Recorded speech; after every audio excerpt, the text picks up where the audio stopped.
প্ৰেমৰ সংজ্ঞা কি? কথাৰ আবৃত্তি শ্বাহানুৰ ইছলাম।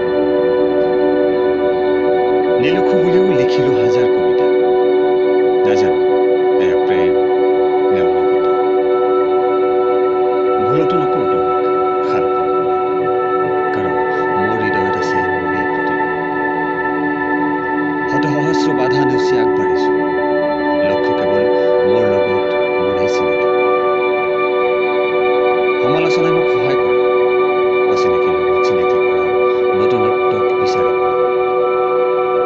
মই স্থিৰ মোৰ সপোন বান্ধত, মোৰ লক্ষ্য মোক বিচাৰি পোৱা। হয়তো এদিন তুমিও আহিবা